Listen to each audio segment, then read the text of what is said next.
Welcome to the Irish Occupational Therapy podcast, hosted by me, Jen Trechek.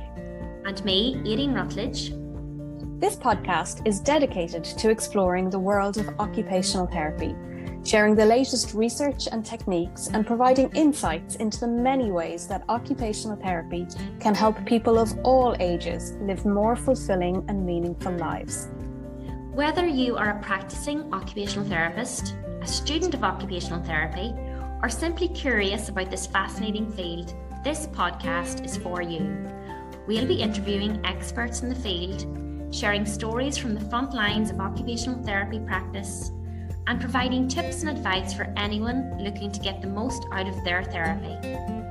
So sit back, relax, and join us on this exciting journey into the world of occupational therapy in Ireland. We are absolutely thrilled today to introduce Hannah Daly to the Irish Occupational Therapy podcast. Hannah is a specialist occupational therapist, a mum of 4, which is crazy, 4 kids, multiply neurodivergent herself. And she's really passionate about following a neuroaffirmative approach in her own practice. She's an advocate for disability awareness, and Hannah has founded her own clinic as well, the Wren Clinic, and works with the Children's Clinic with young people there. I first came across you, Hannah, when I read your book, Knowing No Boundaries, which was amazing, really insightful story of your own experiences.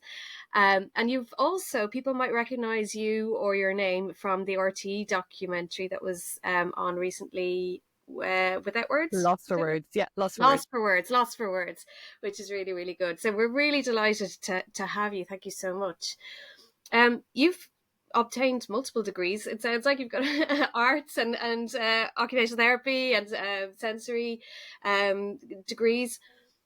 Tell us about how your experiences with dyslexia and dyspraxia and sensory processing and the other dys words or ADHD or any other neurodivergences, how did that influence your experiences in school and college? Well, each time I studied, it was slightly different. So as time has gone on, luckily I can say that things have improved. Awareness is there, and I've got to understand my strengths and my needs better as time has gone on. It was really challenging, I suppose, going from primary school to secondary school, where there was a lot more. You need to organise your locker, you need to go to multiple classes. You had different teachers, you had substitute teachers. So there was a lot of components in there that made it challenging for someone who might struggle with executive functioning and organisation and stuff that we'll see with children with dyspraxia or even adults with dyspraxia or ADHD adults and kids. So that kind of was a bit of a challenge. The classroom environment, sitting still, like for me to process information, I need to move, I need to fidget, like I need my little things that help me regulate and process. And if you're just focusing on sitting still, it's really hard then to take in all the information you need to take in. Now, because of the dyslexia, it meant that I couldn't then go back home and read information. So if I didn't pick it up in class, I felt stressed and pressure, because then my mum would have to read it to me, or I'd have to just miss gaps in my education. So that was a real struggle too. So we had to be really creative about how I access the curriculum from accessing the written word. And I used a lot of audiobooks. I went to lectures. I went to night courses with adults as a teenager. And I had a lot of peer support. I was very open, kind of saying to maybe if someone was sitting beside me saying, "Will you read that?" The way teachers will often say, go on and do page whatever. Well, I couldn't do that. So I needed support from, someone to become my eyes ultimately, and then give me that information. So it was having to be really creative. And then obviously I now only realise as an adult that I'm also autistic. And now when I look back at some of those social interactions I would have had with peers and just struggled with a little bit, I understand why. I was too blunt, too honest, too direct, not subtle, and really, really cared, really passionate, and would really kind of, after I'd have those social engagements, I'd replay, and did I do the right thing? Was that the right thing to say? Really spending a lot of energy and time understanding and trying to dissect those social situations. So if you think about it, and then there's hormones and everything in there. So if you think about it, there was so much going on But we didn't have these understanding of what these different neurodivergent types, and understand that it's okay to not fit into the mold and do things differently. But that meant I was basically pioneering. I was kind of going out every day, discovering and learning new things, and having to make my own little path, which was a little bit tough. To forge it sounds exhausting. But you said things have changed, you feel, in terms of the awareness that's there now is different? Yeah, I do think, like, well, and there's a big movement there. I understand myself better. Teachers are more open to the fact that, okay, there's different learning styles, there's different ways of delivering an education. The environment is still we still like sit still and listen, so that still needs to kind of move on a little bit. But there is a bit more, like now, like a lot of the children I would see, I'd be like, put elastic bands, have a fidget toy, and then give them permission to use that, in class, so that suddenly they're not being naughty or distracted or not listening. That once that's communicated, then the teacher's kind of like, oh yeah, that makes sense, that's fine. And the student is feeling more relaxed and calm, and, so it's kind of a two-way situation that has improved. Technology has improved a lot too, and how knowledge is delivered. We can now listen to podcasts, we can listen to audiobooks, we have more access. So when I started listening to audio, text and audio, it was literally going to the visually impaired. They had like a library, and I was like trying to get access some of their cassettes maybe, or you could buy some cassettes, or my mom and my mum's friends and people would literally sit like with an old tape recorder, like the way you taped your like tunes off the radio station, and you'd be just like reading the book by pressing the play button. And nowadays, like, it's great because you've got your phones. Like, I literally would say to my husband, like, oh, you just read that to me and WhatsApp it to me. So he'd just like WhatsApp me like a mini section of something if I needed in a hurry. So like things have come on an awful lot more since then. But when I went to college, it was different again, because obviously secondary school is very formulated. You turn up for class and it's different. Where in university, well, first I decided to go and, study in the UK, which meant I was like, didn't have my scaffolding or my family support. And it was a new country. There was, living with people who've never had to do some of these things, money management, open bank accounts, wake yourself up and get to class yourself and make sure you have everything you need. And that was a real struggle because I didn't get the resource or support in the university. The funding hadn't come through until after Christmas. So it really kind of, for me, it was the first time I realized how scaffolded I was, and that this thing wasn't going to just end when I suddenly left school, the school environment. Does that make sense? Yeah, absolutely. Hannah, you're describing there like being an auditory learner. Would that be right? Yeah, like I've really strong auditory, but I've auditory sensitivity too. So certain pitches of people's voices I can't listen to. Like I'll get a book, and if I did certain pitches, like I'm really particular about the quality of sound. Mm-hmm. And if things are if it's too slow as well, that's so I tend to listen to things on like 1.5 or quite fast because I need it at that level. So I definitely am. I'm actually a really strong visual learner. That's probably my biggest thing. So I actually presumed everybody thinks in pictures, but they don't. I see things in pictures. So like even when I learned new words like enigmatic, I'm seeing the Mona Lisa right now, because that's the first time I heard the word enigmatic was like in relation to the Mona Lisa smile. So I just code everything visually and then absolutely auditory, But then I learn words wrong. So like I might learn like clean filling because I thought it kept things clean instead of clean filling. So it's a subtle piece because if I can visualize it, I can understand it.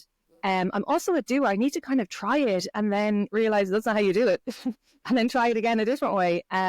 So that's, but I'm certainly not a read writer, no.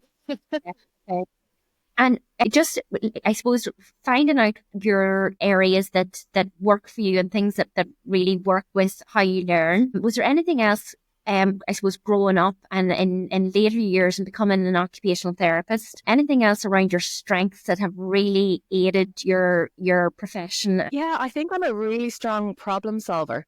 I really love to know how things work, and I love studying people. I love understanding those kind of subtleties of, like they often refer to like autistic girls as being like mini psychologists, and that makes total sense now with like my more recent understanding of myself. that it is kind of trying to figure out, like, why did he say that? Why are they doing that? What's happening there?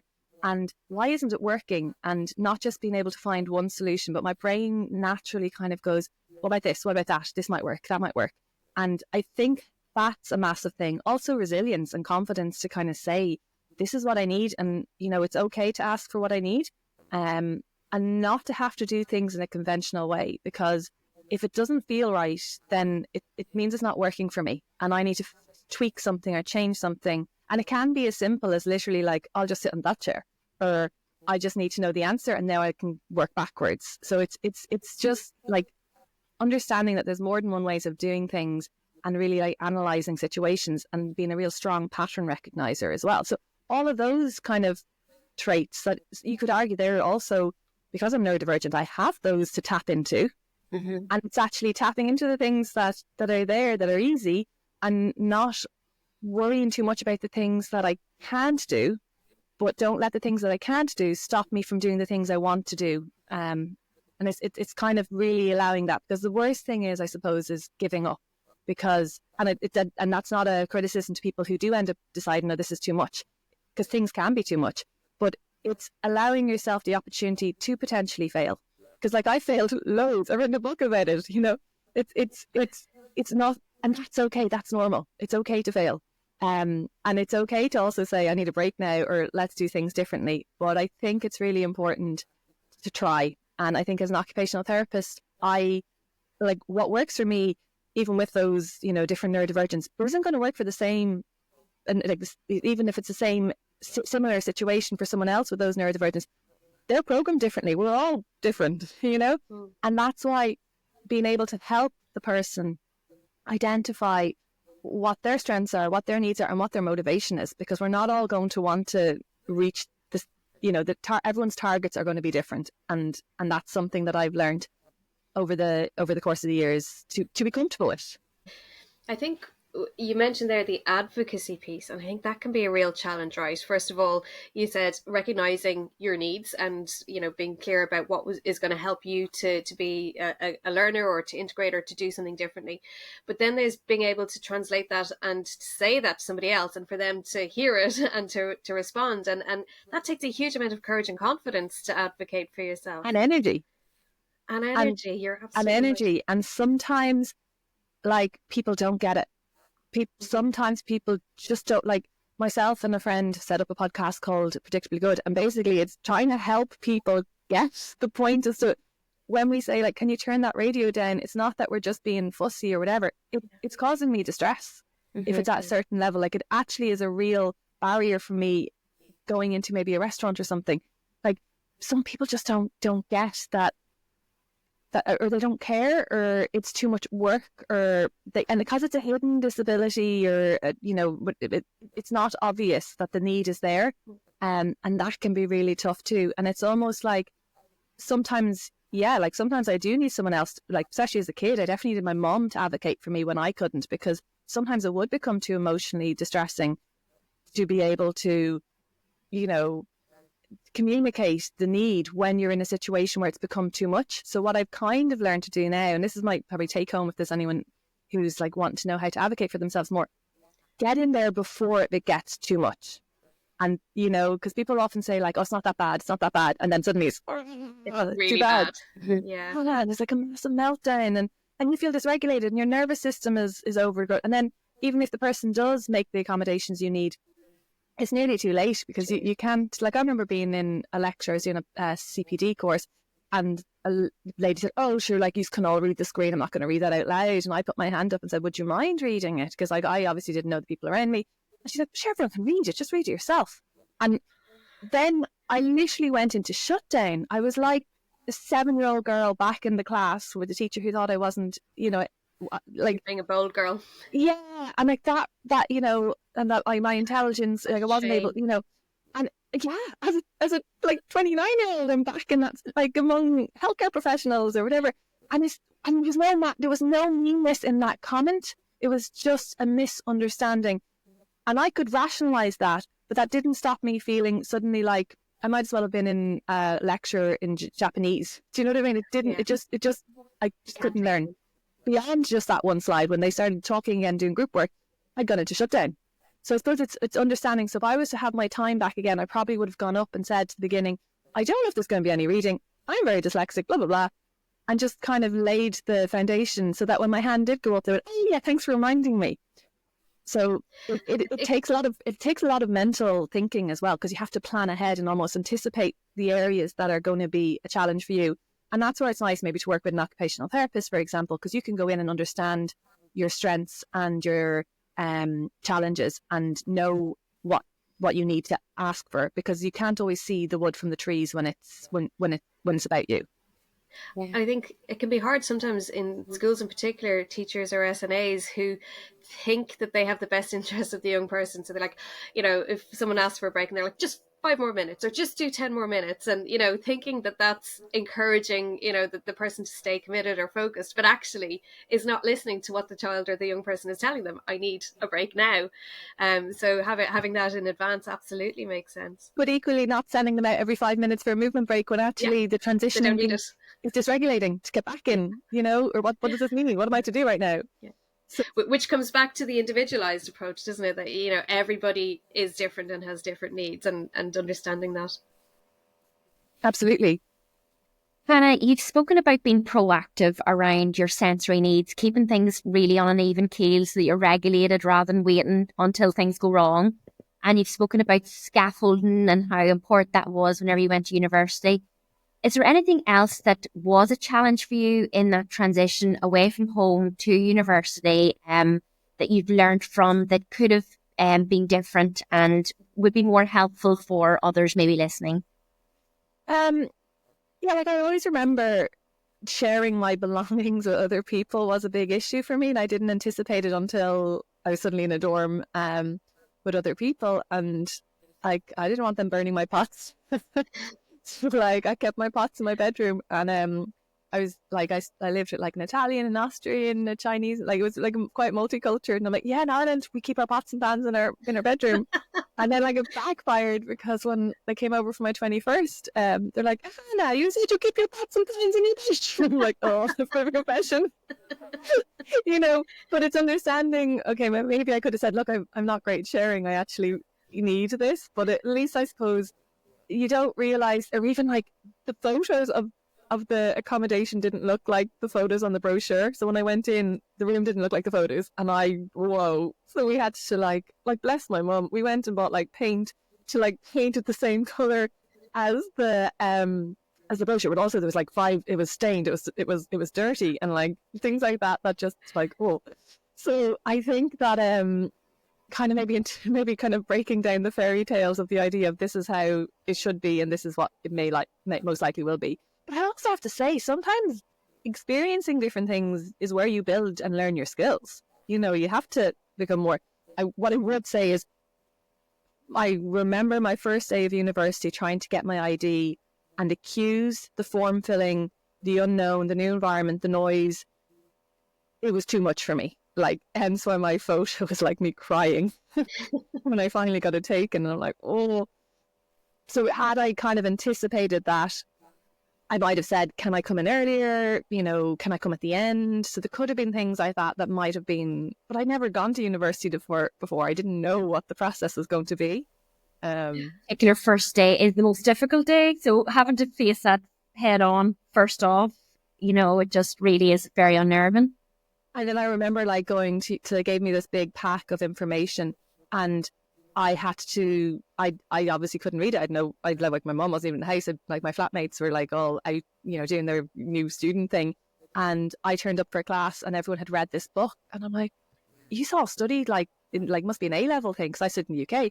And it turned out it was in that course module that I by week 1 do this, this and this. So then I met this amazing woman randomly. She's Irish. She's a really good friend of mine now, and she's a psychologist. But she was realized that I was Irish and that I was young. She was a few years older, and she came over and she literally highlighted all of the things I needed and when. And then my mum would post me the recordings of the cassette, and then I would go to the British Library and I would get college friends to sit and read the text for me. And it was just a real patchwork quilt, but it meant I had to become super organized to get the information. And then do the essays and do it this way. And I did like some of my essays I did like on video calls. So I'd be like, I don't know. Yeah, and this is the book, and this book she quotes blah, blah, blah, blah, blah, as Kiel Hofner says. And it was just a really creative way of having to do it until I actually had admin support. So yeah, like, I mean, when I went to university the second time, obviously it was different again, but then the challenges were higher because there was a lot more text to read, there was a lot more terminology to learn. And then there was placements, as an occupational therapist, you're trying to learn about placements and accurate recording of notes. And it was just like the process again of, I know it works for me. Oh, well, we don't do it that way, blah, blah, blah. And then you eventually have to show that you fail before you get the correct support sometimes. And that can be really, that just takes a little chip off you each time. But it does also motivate you, like as a parent, as a therapist, as an advocate, to try and change that for the future, because someone has to be the first person knocking on the door, and we have to learn as we go along. And I think it has made me a better practice educator, being able to kind of look at different learning styles or different ways of delivering information and kind of going, well, what makes you a strong learner? Could there have been things that were different? Being really organized, like I know it doesn't come naturally to me, but I'm almost overcompensate. So if I have a deadline, I do it before the deadline. I move the deadline forward in my head so that I make sure that I achieve, because I have that kind of, and then it's out of my head and it's done.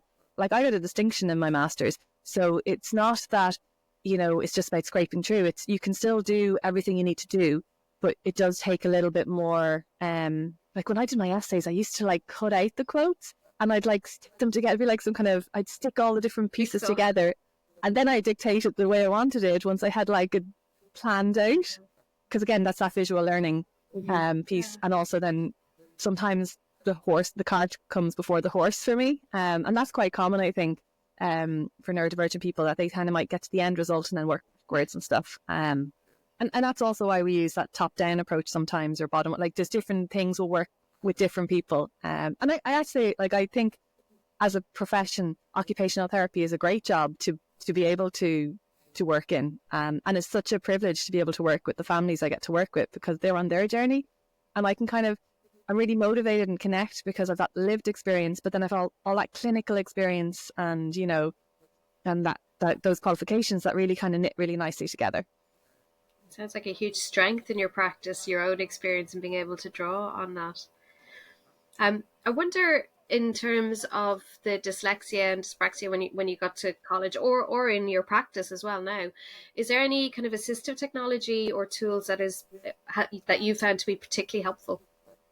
So there's like this little app that has, like, it's a reading software that you can listen to things, but it's not amazing because it does have all the different like numbers and things.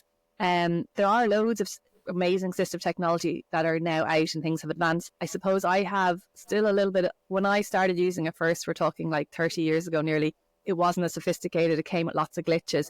Like using assistive technology on placement was a little bit tricky in terms of licensing and in terms of data protection and clinic notes. So it's a little bit more tricky.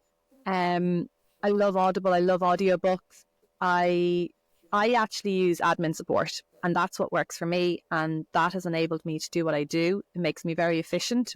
I've got like a certain amount of hours that I have someone who reads to me and I dictate to them. And like we have like shared systems, and I voice note, they type it. They're very good at typing, very efficient, very spell checked, and then we come on together and just kind of do the tweaks or edits together, and it enables me to just fly through reports and to do the job at the standard and level I need.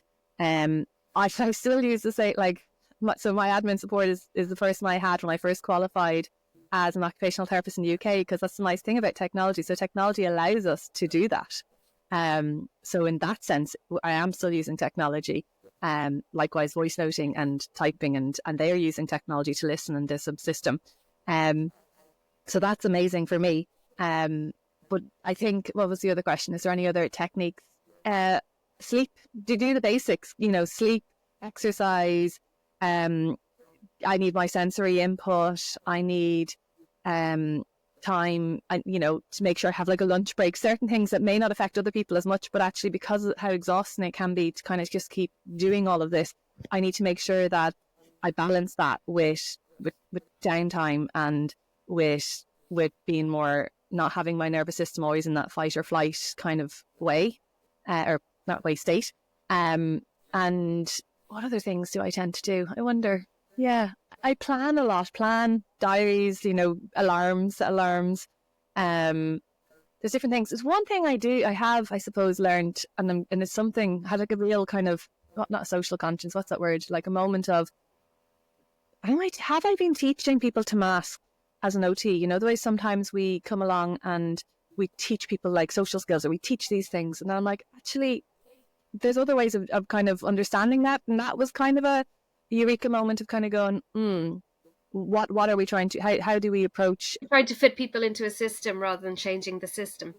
Yeah, why are we teaching the person, like, and I know, like, don't get me wrong, like, you need to be able to read, for example, or whatever, but for me, actually, I'm pretty functional in my unusual way of accessing the written text and kind of doing things differently, and, that's so, and I'm happy and I'm achieving, so sometimes it's okay about, and it doesn't take as much energy. Yeah. Does that make sense? Like, if I was to probably try and like write something, it wouldn't even be legible, and I'd work so hard to get it there, I'd be like literally exhausted. So sometimes it's kind of going, okay, and then even like, yeah, like it's okay to not make eye contact. Like now I'm really comfortable at not making eye contact, because actually, or it's okay to fidget and make, okay, yeah, maybe I look like a 3-year-old, playing with a little squeezy thing, but actually that's just a social construct. So I think that's one thing I probably has changed as my career has come on, that I'm much more comfortable with kind of moving away from trying to show people skills and more help people understand how they work, if that makes sense. I think it's a perfect combination of that top-down, bottom-up approach, Hannah. And I know you're an SI advanced practitioner, isn't that right? Talk a little bit more about that, about how occupational therapists can help students about developing coping strategies that bring both that top-down and bottom-up, not just focusing on those body-based strategies. Yeah, like it is kind of understanding that you need to regulate yourself, and there's ways of doing that as well. Like, and yes, you can have so in my back garden we have climbing walls, we have suspended equipment, we have rotational boards downstairs, body socks, all these other things that we do. One of my favorite things to do, so in the clinic I work in, when I have a lunch break, there's like this whole pile of rocks, and I go down and I climb on the rocks, and it's like different levels, different feelings, and it just gives me like this huge energy burst to then go back in and do like another rounds of assessment. So it's kind of factoring some of those things into my day-to-day life, so that I am kind of grounded and connected, and and I do, like my husband does it, I naturally seek proprioceptive, and I'll go over and I'll like try and make myself really small and cuddle into him when I need it, or I will find that I'll feel a bit maybe fizzy, and I'm like, I'm gonna do something that is regulating for me. I'm gonna like lift and put these things away. I'm gonna, like not necessarily like bake. I might bake now. So you can get those things in the everyday. That is not necessarily going to a big soft play, suspended equipment piece. And some people would say like, oh, the gym is like that for them as an adult. Like they get some of that feedback. They're lifting weights, they're doing different things. But at the same time, maybe a gym is like got loud auditory. So there's one sensory system that okay, they're coping because they're lifting weights. But actually, if they did that without the music, what might that result? Like, what might that yield? So there's loads of ways of, but I think understanding your own sensory system is really key. So understanding what, like for me, vestibular input and proprioceptive, so like movement and deep pressure, I need loads more of that. That is something I need a lot of input. But smells, noise, and visuals, I'm so sensitive that, like, especially in the morning when I first wake up, because my nervous system is going from like 0 to suddenly ramping up with all this input, I struggle. I totally struggle with that. So I've changed how I slowly integrate those different sensations into my day in the morning, so that I'm not suddenly being bombarded with things. Or I will sit on a peanut ball while listening to books, or so I'm allowing myself to process while I'm moving, while I'm getting the input, and allows me to concentrate for much longer, but it also gives me the input I need. And it's also about understanding when you've had enough input, because there's no point in putting too much input in. And that's part of the issue, that sometimes people do it. They get to that nice place. They're not given that time to have that adapted response. And suddenly it's like, well, that didn't work. And it's like, no, it didn't work because you didn't see it in the middle, or you overdid it, or he rotation is dysregulation for him. And it's those subtleties that that can be hard. But once a person understands them and knows them, and I see it as a parent, like I kind of go, okay, that's enough input, no, that's not enough input. And that's always the concern as well. When you're, as you said, I think about schools, you're putting something in, and if it's not quite understood, then yes, they're getting the movement break, but are they getting the benefit from that movement break? Or like a sensory room, like what are they doing in the sensory room? What does sensory room mean? And therefore you may not. Say again? Is it at the right time? Is it the right time? Is it the right input? Is it, is a child led? There's going to be key things that aren't necessarily going to be, is the child motivated to do it, or are they doing it? Is there a novelty factor? Is there enough sensory systems, coming together at the right time? And it changes on day to day. Sometimes, a person does need a bit more of an upper, and sometimes they need more of a downer. So an upper for me might be swinging vigorously, and a downer might be a big weighted blanket and just like a big snug with like a dark room, or maybe no music or calm music. And that they're different inputs I need for different reasons, if that makes sense. I probably went on a tangent. No, that's really helpful. Hannah, what's your favourite vestibular input that your go-to for alerting yourself? Oh, let me think. If I'm in a small space, one of the things I do is I'll go with my tippy toes. I like a tippy toe. I love swing. Like, who doesn't love swinging? I love swinging. I quite like roller coasters too, especially like the fast ones, which is funny because my husband won't go on them, so I have to keep going on them with the kids. Yeah. But that's quite a nice one. I love swimming as well. I love the input I get with swimming. It's just really, really nice, especially like there's something about being underwater and kind of just that, it's like the breath work is in there too. Like I really love that. I like going over and back on a peanut ball, and like I love when I go over and back on it and then like get someone to suspend me. Mm-hmm. Like, I just love that sensation of being like suspended, because you got the proprioception in there too, and I think those two together like are just like, as well, when it's swinging, like kicking off something, that sense of like stretching and just end of range while moving is just, it's just lovely. There's so many, like it's, for me, like I go on the zip line still, like with the kids, like I'll do those things because they feel good. And I have to say, I have to love in clinic when I'm like working with a kid and then I'm like maybe demonstrating what you can do, like, well, you could do it like this. I'm like my turn. Like, no, it's my turn. No, I'm not, only joking. But in a sense of like, I kind of go, oh, no, I feel better now. I'm now able to see more things because I've just had that little, up stage. But I think that if I'm on an airplane or somewhere where I can't really get that, I will do the tippy toe walking, and just that little bit of, moving from side to side while in end range is just really, and then just down is quite nice. And then is there anything else? Any other major sensory things that I absolutely love? I'm trying to think now. I'm on the spot. One of my favorite things as well is like when you go on the beach and you walk on those razor shells and you have that nice crunch. So it's like the sound, but it's also the sensation. That's one of my favorite things to do. Because there's so many sensory opportunities everywhere. Like, this is a necklace. It's also a fidget. It's also, there's all. Well, it's not really a fidget, but it becomes a fidget. Like, there's all sorts of things that we have around us that we can actually use if we tap into that. Hannah, you mentioned that you are somebody who has knocked on doors to move things forward in your life, and it sounds like you've actually smashed down lots of doors, and things like your book and the documentary have been really helpful and really, really insightful for everybody, including occupational therapists. You really do our profession justice in highlighting how we can be better and support people better. What are the key takeaways? Is there one key takeaway that you would love people who are listening to this podcast to take from this? I think valuing people, valuing everyone's life, no matter what way they want to live it, no matter what way they turn up or present to them in the world, supporting people, giving, if someone needs a bit of an up, that kind of, I thought about the symbiotic relationship in the book, where like the feed, a bird takes them off the elephant. And it's that sense of everyone's benefiting. So actually a society that's more inclusive, everyone's going to benefit. Like, I'd love people to really get their heads around universal design. So the idea that it's not about one person having an advantage by, like, I don't know, over another person. Let's even the playing field. Let's make it a world that can be accessible for everyone. And I think as occupational therapists, that is a massive key goal for us.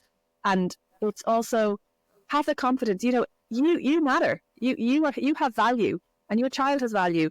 And every time you need something or want something, don't apologize for it, because there is a sense, I think, of that goes back to like, oh, I'm being a pain, I'm sorry, like I shouldn't. No, you deserve to be here. You all deserve to be here, and you deserve to be able to access the things you need to and want to access. And just keep going. I don't have all the answers. Like I like, it took me till I was identified as being dyslexic at like 10, dyspraxic at like 5, sensory processing around 17, and then actually an ADHD, so autistic and ADHD, at 37, 38.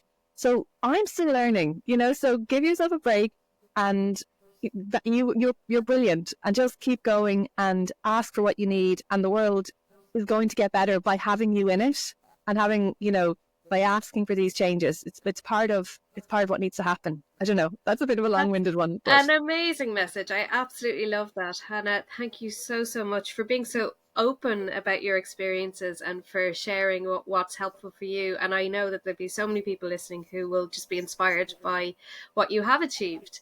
And thank you for joining us. Okay, thanks for having me. Welcome to the Irish Occupational Therapy podcast, hosted by me, Jen Trechek, and me, Aileen Rutledge. This podcast is dedicated to exploring the world of occupational therapy, sharing the latest research and techniques, and providing insights into the many ways that occupational therapy can help people of all ages live more fulfilling and meaningful lives. Whether you are a practicing occupational therapist, a student of occupational therapy, or simply curious about this fascinating field, this podcast is for you. We'll be interviewing experts in the field, sharing stories from the front lines of occupational therapy practice, and providing tips and advice for anyone looking to get the most out of their therapy. So sit back, relax, and join us on this exciting journey into the world of occupational therapy in Ireland.